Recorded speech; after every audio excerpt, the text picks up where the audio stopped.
Vilniaus rotušėje iškilmingai buvo paminėta 2012 m. Lietuvos futbolo federacijos sezono pabaiga.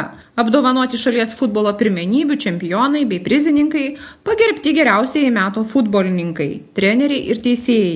Kėdainių Nevėžis šiemet pirmos lygos čempionate pakartojo praėjusių metų rezultatą ir pasipuošė garbingos antrosios vietos sidabro medaliais bei diplomais.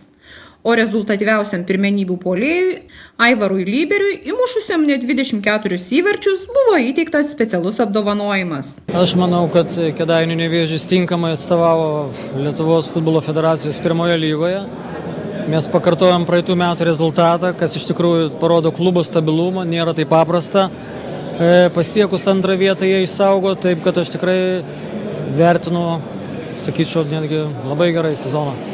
Sezonas, galima sakyti, iš dalies vykęs, aišku, nepaėmėm planuotos pirmos vietos, bet šiaip antri, svarbu ne žemiau nei pernai. Apačiam, sekės taip pat kaip pernai, tai rodo rezultatas tiek pat įvarčių. Tokios neturi svajonės, kiek įmušti įvarčių, kuo daugiau, aišku, kad į komandai būtų geriau. Kaip ir visada būna sunku, bet ėjo praėjo. Stabilus. Buvom antri anais metais, likom šiais metais. Netobulėjom galbūt.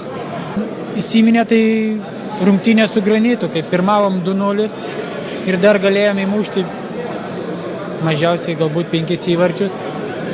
Bet per pridėtą laiko sužaidėm 2-2. Tai manau, šitos rungtynės įstrigo.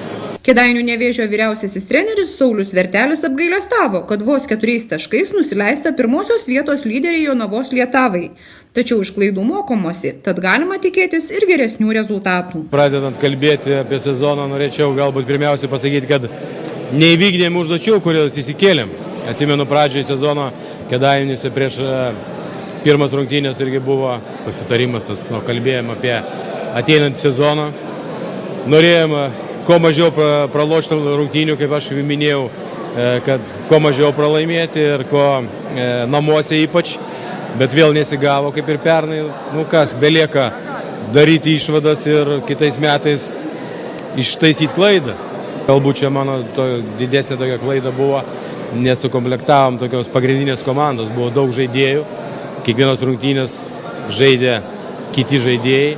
Jeigu paėmus trečią ratą, tai praktiškai 2 įvarčius turbūt prasileidom ir rungtynės, ne vienų rungtynių nepralošėm. Taip kad jeigu būtumėm žaidę visą sezoną, taip kaip trečią ratą, tai būtumėm galėję galvoti apie pirmą vietą.